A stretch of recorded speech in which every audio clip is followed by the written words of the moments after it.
मैं महाराणा प्रताप सिंह सिसोदिया का ज्येष्ठ पुत्र अमर सिंह सिसोदिया बोल रहा हूँ। मेरा जन्म 16 मार्च 1559 को हुआ था। मैं मेरे पिता महाराणा प्रताप सिंह सिसोदिया की मृत्यु के बाद यानी 19 जनवरी 1597 को मेवाड़ की गद्दी पर बैठता हूँ। जैसा कि मेरे पिता महाराणा प्रताप सिंह सिसोदिया ने अपनी मृत्यु से पहले चित्तौड़ को छोड़कर बाकी पूरे मेवाड़ की 36 चौकियों पर अपना अधिकार स्थापित कर लिया था, अब मेरी जिम्मेदारी है कि मैं अपने चित्तौड़ को मुगलों से वापस हासिल करूं। मैं अकबर से तो युद्ध नहीं कर सका, लेकिन मेरे पिता की मृत्यु के बाद अकबर अपने बेटे सलीम को राजा के तौर पर मान सिंह के साथ मुझसे युद्ध करने के लिए भेजता है। तो मैं भी अपने पिता की नीति को अपनाते हुए मेवाड़ के पश्चिमी पहाड़ों में छिप जाता हूँ। अब मैं मुगल सेना की चौकियों पर गुप्त तरीके से हमले करता हूँ और उन्हें मेवाड़ के अंदर प्रवेश करने नहीं देता हूँ। अपने इसी विफलता को देखकर सलीम अपनी सेना पर मुझे जीतने के लिए दबाव बनाता है, लेकिन फिर भी मुगल नहीं जीत रहे हैं। यह युद्ध अनिर्णायक रहता है क्योंकि मुगल सेना के सेनापति मान सिंह को बंगाल बुला लिया जाता है। अब अकबर मुझसे युद्ध करके मुझे जीतना नहीं बल्कि मुझसे राज सिंहासन छीनने की तैयारियां कर रहा है। वह मेरे चाचा राणा सागर सिंह को चित्तौड़ की गद्दी पर बैठाना चाहता है। वह इसके लिए खुसरो मिर्जा के नेतृत्व में एक सेना भेजने की तैयारी कर रहा है ताकि वो मुझे हरा दे, लेकिन इससे पहले अकबर वो सेना भेजे उसकी 27 अक्टूबर 1605 को मृत्यु हो जाती है। तो इस प्रकार अकबर का यह सपना धरा का धरा ही रह जाता है। अकबर के बाद 24 नवंबर 1605 को उनका पुत्र सलीम, जिसे बाद में जहांगीर कहा जाता है, वह अगला मुगल सम्राट बनता है। अब जहांगीर 1606 में 20,000 घुड़सवारों की एक सेना परवेज मिर्जा के नेतृत्व में मेवाड़ की तरफ भेज देता है। तो मैंने अपने मेवाड़ की रक्षा के लिए लड़ाई लड़ी और वो विफल रहे। उसके बाद 1608 को महाबत खान के नेतृत्व में मुगल सेना को भेजा जाता है, तो उसे भी मेरी राजपूत सेना हराती है। 1609 में अब्दुल्ला खान के नेतृत्व में फिर से एक सेना को मेवाड़ की तरफ भेजा जाता है। अब्दुल्ला खान अपनी सेना के साथ मेवाड़ की राजधानी चावंड पर हमला करता है, तो चावंड में उपस्थित 2 से 3,000 राजपूत सैनिक अपनी मृत्यु तक मुगलों से लड़ाई लड़ते हैं, लेकिन इस लड़ाई में हम हार जाते हैं और हमें चावंड को छोड़ना पड़ता है। अब चावंड पर मुगलों का अधिकार हो जाता है, लेकिन कितने दिन? अंततः 1611 में अब्दुल्ला खान को रणकपुर की लड़ाई में राजपूत सेना के द्वारा हरा दिया जाता है। तो इस प्रकार 1611 ईस्वी में चावंड वापस हमारे अधीन हो जाता है।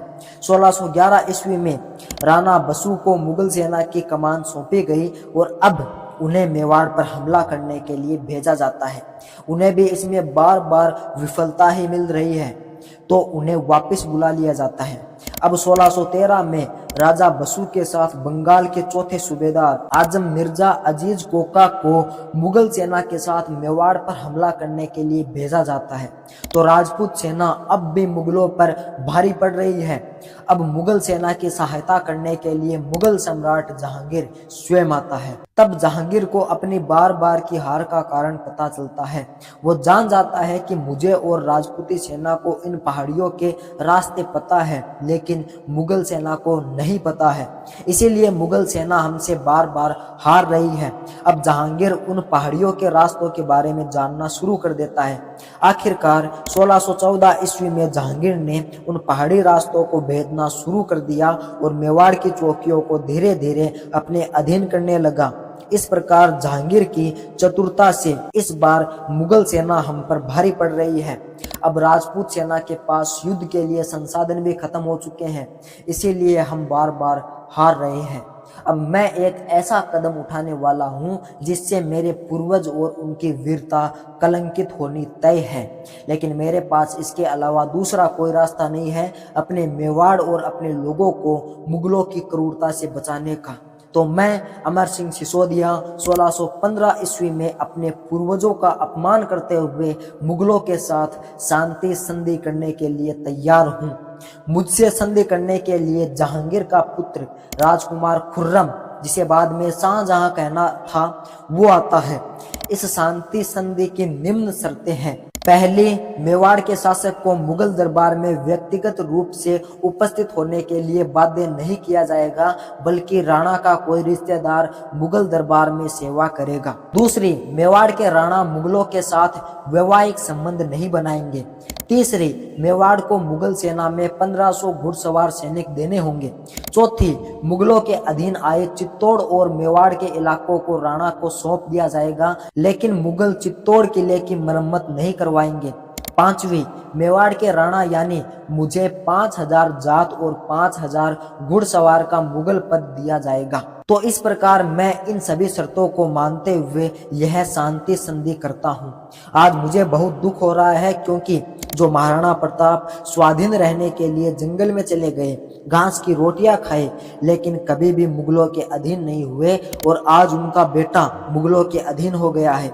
मेरे पिता भी मुझसे घृणा कर रहे होंगे कि मैंने किसके हाथों में मेवाड़ की गद्दी सौंप दी, लेकिन मैं क्या करता। मेरे पास दूसरा कोई रास्ता नहीं था, क्योंकि मुगलों और राजपूतों के बीच चल रहे 48 सालों के युद्ध के कारण आज हमारे पास न तो पर्याप्त सेना है, न पर्याप्त धन है, और न ही पर्याप्त संसाधन है जिससे हम मुगलों के खिलाफ लड़ सकें। इस प्रकार मैं चित्तौड़ को वापस पाकर भी आज खुश नहीं हूँ।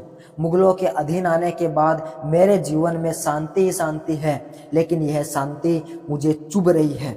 मैं अपनी इसी शर्मिंदगी के चलते अपना सारा राजभार मेरे पुत्र करण सिंह द्वितीय को सौंपकर मैं एक निजी कक्ष में खुद को बंद कर लेता हूं, और उसी कक्ष में 26 जनवरी 1620 को मैं अपने इस शर्मिंदगीपूर्ण जीवन से आजाद हो जाता हूं। अब मैं अपने पूर्वजों के पास जाकर अपने इस कृत्य की क्षमा मांगूंगा। मैं आपसे भी क्षमा मांगता हूँ।